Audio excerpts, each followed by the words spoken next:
Puji nama Tuhan, Shalom, selamat pagi Bapak Ibu.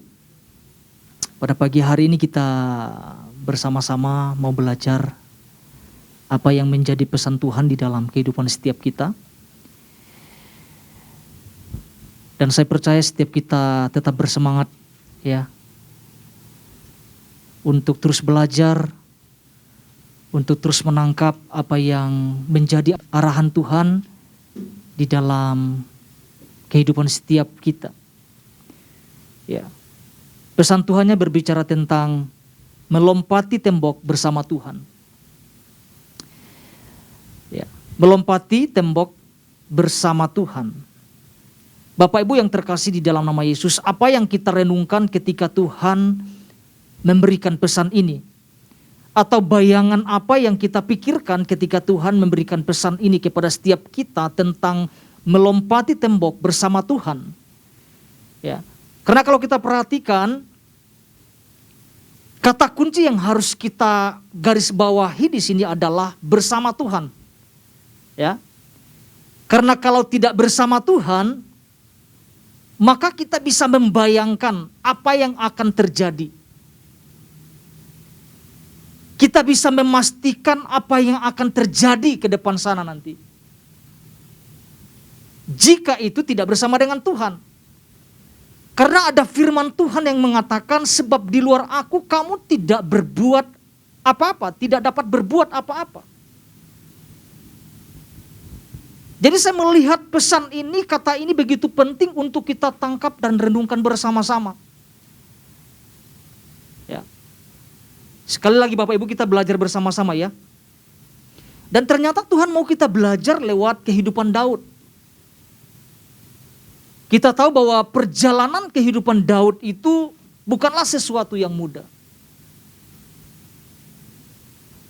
Tetapi kalau kita membaca, melihat kembali firman Tuhan, bagaimana Daud bisa keluar menjadi seorang pemenang yang sangat luar biasa dalam setiap situasi yang dihadapi dalam kehidupannya. Mari kita bersama-sama lihat firman Tuhan, Mazmur pasal 18 ayat 30, ini yang menjadi dasarnya Bapak Ibu perenungan kita. Mazmur pasal 18 ayat 30. Puji Tuhan. Demikian firman Tuhan, karena dengan Engkau aku berani menghadapi gerombolan, dan dengan Allahku aku berani melompati tembok. Sekali lagi Bapak Ibu, karena dengan Engkau aku berani menghadapi gerombolan, dan dengan Allahku aku berani melompati tembok. Kalau kita perhatikan perikop ini atau ayat ini menggambarkan tentang kemenangan. Kemenangan Daud terhadap setiap musuh-musuhnya. Ya. Makanya kalau kita perhatikan secara keseluruhan pasal 18 ini, kita akan melihat tentang ungkapan-ungkapan yang disampaikan oleh Daud yang sangat luar biasa. Ya. Bagaimana Allah yang Daud sembah adalah Allah yang hebat. Allah yang maha dahsyat di dalam kehidupannya. Tetapi kalau kita perhatikan, bukan kemenangan yang Daud alami itu bukan semata-mata karena kehebatannya. Melainkan kehadiran Tuhan di setiap aspek kehidupannya. Makanya kalau kita lihat di ayat kedua, ayat ketiga Bapak Ibu, Daud mengatakan ini, Tuhan adalah perisaiku, Tuhan adalah keselamatanku, Tuhan adalah penyelamatku, tempat perlindunganku. Ada banyak hal yang diungkapkan oleh Daud. Tentang kehebatan Tuhan, tentang keperkasaan Tuhan di dalam kehidupannya. Ya, banyak hal yang kita bisa temukan, banyak hal yang dapat kita ambil lewat kehidupan Daud Bapak Ibu. Tetapi kalau kita perhatikan Bapak Ibu ya, ketika Pak Ishak sampaikan pesan Tuhan yang kemarin, kita perhatikan di dalam inti pesan Tuhannya ya.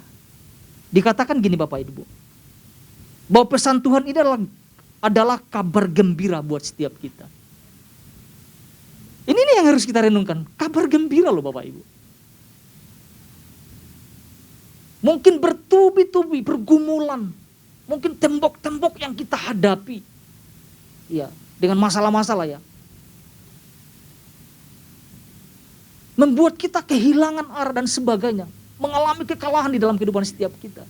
Tetapi melalui pesan Tuhan ini mari kita renungkan sama-sama. Tuhan memberikan pesan kabar gembira buat setiap kita. Bahkan diingatkan lewat pesannya ini, diingatkan bahwa bersama Tuhan kita akan melompati tembok. Dan pastinya kita akan melewatinya bersama Tuhan. Ini yang sangat penting Bapak Ibu. Melewatinya bersama dengan Tuhan. Kemarin ditekankan tidak sendirian. Kita tidak sendirian. Ada Tuhan. Ya, puji Tuhan ya Bapak Ibu ya, kita sama-sama tangkap ini. Pak Ishak sampaikan dua hal kemarin, secara cepat saya bacakan ya Bapak Ibu ya, supaya kita tangkap kembali, kita pelajari kembali.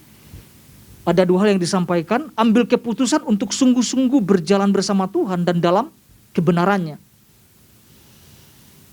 Bagian ini harus kita renungkan bersama-sama Bapak Ibu.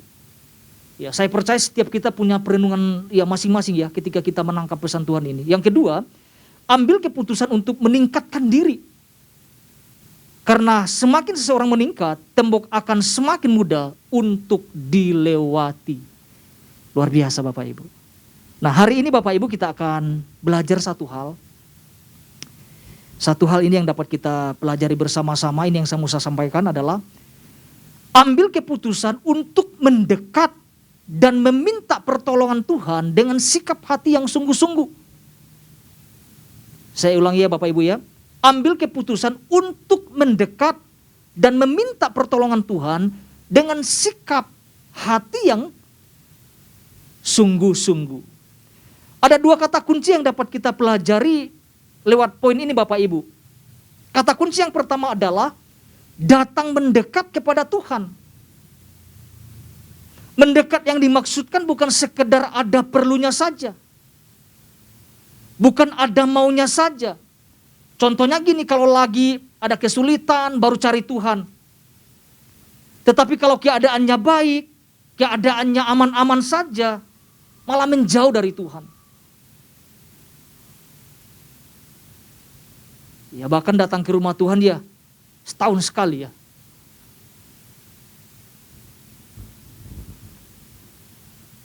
Atau datang hanya perayaan-perayaan tertentu saja.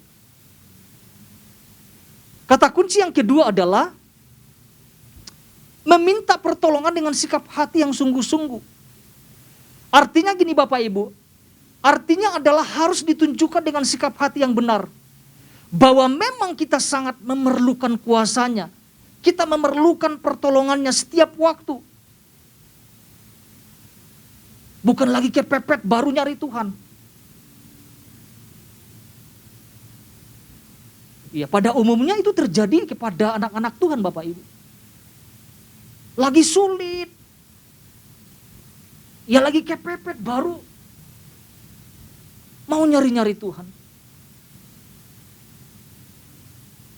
Saya mau sampaikan kita sangat memerlukan pertolongan setiap waktu di dalam kehidupan setiap kita.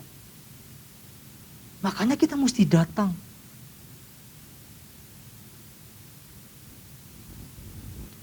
Mazmur 18 ayat 7 sampai 8. Kita lihat sama-sama Bapak Ibu. Mazmur 18 ayat 7 sampai 8.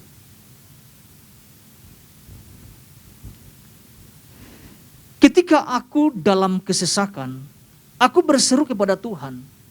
Kepada Allahku aku berteriak minta tolong. Ia mendengar suaraku dari baitnya. Teriakku minta tolong kepadanya sampai ke telinganya. Ayat 8.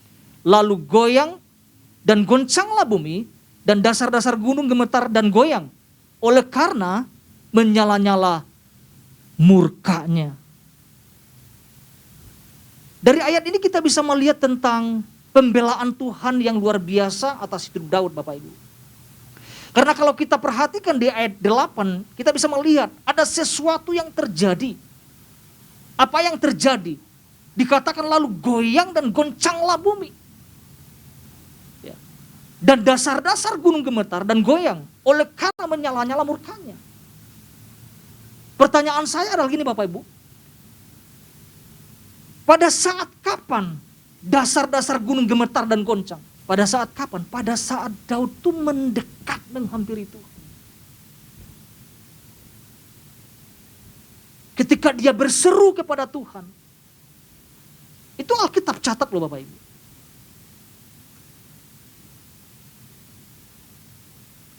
Pada saat Daud mendekat, pada saat Daud menghampiri Tuhan, pada saat Daud meminta pertolongan dari yang maha tinggi.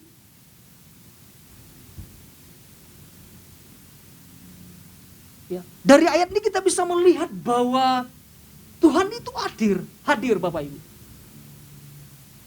Bahwa Tuhan itu tidak tertidur.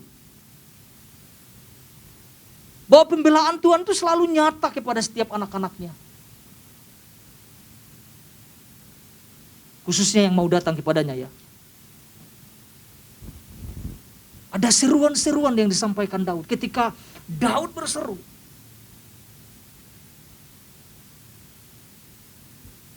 Ada goncangan yang terjadi. Seperti kayak Pak Ishak juga sampaikan tentang Paulus dan Silas. Ketika mereka lagi menyembah Tuhan. Di penjara ada sesuatu yang terjadi. Artinya tidak ada lagi yang kita takutkan kalau Tuhan ada di pihak kita Bapak Ibu.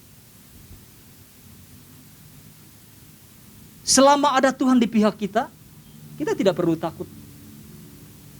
Masalahnya itu kalau Tuhan tidak ada di pihak kita, ini masalahnya.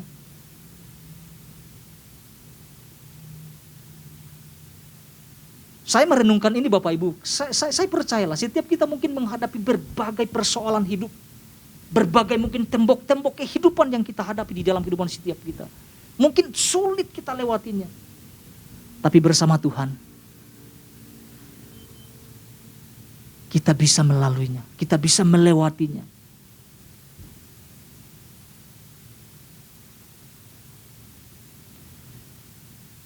Saya coba merenungkan ini Bapak Ibu. Iya ya kadang-kadang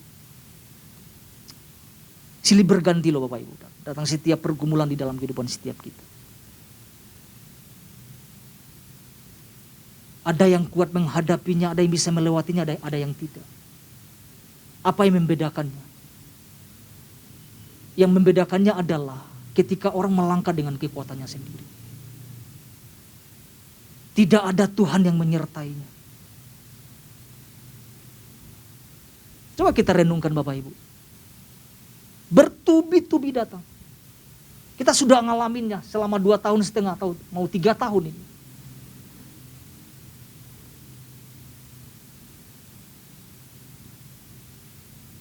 Jadi saya melihat di sini bahwa tentang pembelaan Tuhan terjadi ketika kita mau datang. Ketika kita mau mendekat sama Tuhan. Ketika kita mau mengejar Tuhan di dalam kehidupan setiap kita. Apa yang Daud lakukan?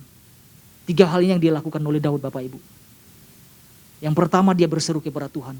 Ini poin penting yang harus kita renungkan. Daud berseru kepada Tuhan lewat doa dan nyanyian syukurnya. Ya, di ayat 2 dan 3 dijelaskan bahwa Tuhan adalah kekuatan dan penyelamat dalam kehidupan Daud. Artinya Daud menyadari bahwa satu-satunya pribadi yang mampu menolongnya adalah Tuhan. Ini sangat tepat Bapak Ibu. Daud tidak mengandalkan manusia loh. Daud tidak mengandalkan orang-orang di sekitarnya. Daud sadar bahwa hanya satu-satunya Tuhan yang mampu menolong. Karena di dalam Yeremia pasal 17 ayat 5 mengatakan terkutuklah orang yang mengandalkan manusia. Yang mengandalkan kekuatannya sendiri dan yang hatinya menjauh dari Tuhan.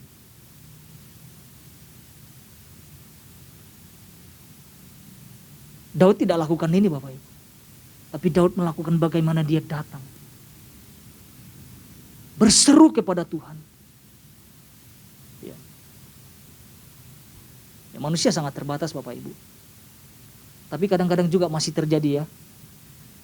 Kadang-kadang kita masih mengandalkan kekuatan di luar Tuhan. Ya mungkin juga orang-orang di sekitar kita. Jadi kita mau belajar apa yang Daud lakukan di tengah-tengah kesesakan dia yang hadapi. Dia datang berseru kepada Tuhan. Tidak ada alasan buat kita untuk tidak bisa datang Bapak Ibu. Kapanpun kita bisa datang sama Tuhan.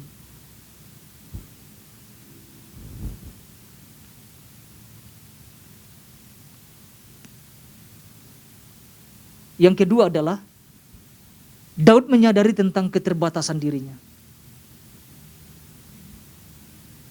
Sadar akan keterbatasan diri membuat Daud tunduk di bawah kaki Tuhan loh Bapak Ibu.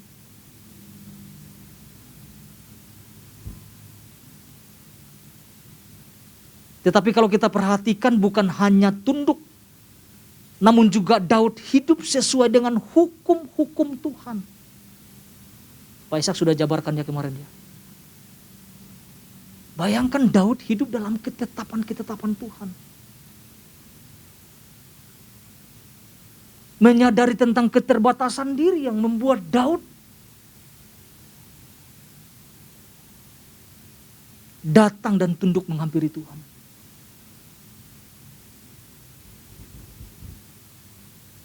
Di ayat 23 jelas dikatakan nih Bapak Ibu. Sebab segala hukumnya ku perhatikan dan ketetapannya tidaklah ku jauhkan daripadaku. Ini hebat sekali Daud Bapak Ibu. Ini yang membuat Daud bisa mengalami kemenangan di dalam kehidupannya. Ya karena kalau kita perhatikan di ayat ke-7 menjelaskan bagaimana Daud berteriak. Saya nggak paham tentang teriakannya itu seperti apa Bapak Ibu. Mungkin berjerit di dalam hati kita tidak tahu. Ya.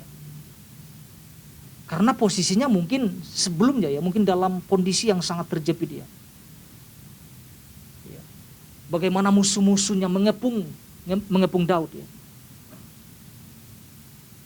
Tapi kesadaran ini yang saya lihat bahwa Daud menyadari betapa dirinya sangat terbatas. Kita pun sama Bapak Ibu, kita sangat terbatas. Ya. Dengan keterbatasan itulah membuat kita harusnya menghampiri Tuhan, datang sama Tuhan. Kita cari Tuhan di dalam kehidupan setiap kita. Firman Tuhan berkata di dalam Injil Matius pasal 11 ayat 28 mengatakan gini Bapak Ibu. Marilah kepadaku semua yang letih lesu dan beban berat. Aku akan memberikan kelegaan kepadamu. Luar biasa. Tidak ada satupun yang Daud bisa andalkan kecuali satu-satunya Tuhan. Kita mau belajar Bapak Ibu. Pada saat kita datang, Alkitab katakan Tuhan akan memberikan kelegaan kepada setiap kita. Tuhan akan memberikan kemenangan kepada setiap kita. Dan bagian yang ketiga, bagian C Bapak Ibu. Daud menempatkan Tuhan di depan bukan di belakang. Kita mau belajar apa maksudnya menempatkan Tuhan di depan. Kita bisa melihat lewat pengalaman-pengalaman Daud Bapak Ibu. Kita kembali kepada dasar ayat kita ya Bapak Ibu, ayat 30. Firman Tuhan mengatakan, karena dengan engkau aku berani menghadapi gerombolan, dan dengan Allahku aku berani melompati tembok. Di ayat ini kita tidak menemukan ini kata ini Bapak Ibu. Dengan kekuatanku sendiri aku berani menghadapi gerombolan, itu tidak ada. Dan dengan kehebatanku sendiri aku berani melompati tembok. Itu tidak ada. Daud selalu mengawali dengan kata ini. Dengan engkau. Dengan engkau. Dengan engkau aku bisa Tuhan. Dengan engkau aku mampu loh Tuhan. Dengan engkau aku menang loh Tuhan.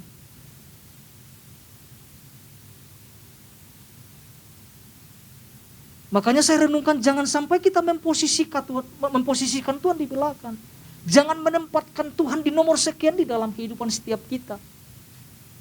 Kita tidak akan pernah melihat kemenangan yang terjadi di dalam kehidupan setiap kita. Kalau kita memposisikan Tuhan bukan yang utama di dalam kehidupan setiap kita. Memang tidak mudah loh Bapak Ibu. Ini banyak pilihan, banyak keputusan di dalam kehidupan setiap kita. Tetapi kita mau belajar kepada Daud. Bagaimana Daud memposisikan Tuhan. Tuhan harus ada di depan. Kenapa Tuhan harus ada di depan Bapak Ibu? Supaya kita tidak melangkah dengan cara kita gitu loh. Supaya tidak mengambil keputusan dengan keputusan kita sendiri.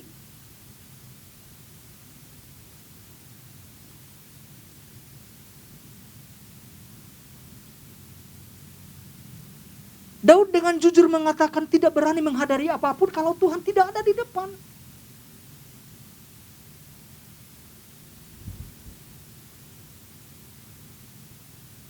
Ini pilihan buat setiap kita Bapak Ibu. Tetapi kita mau belajar merenungkan bersama-sama. Begitu luar biasanya Daud. Bagaimana Daud memposisikan Tuhan harus paling utama.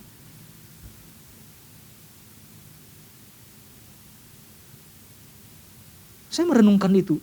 Daud melakukan sesuatu yang sangat luar biasa.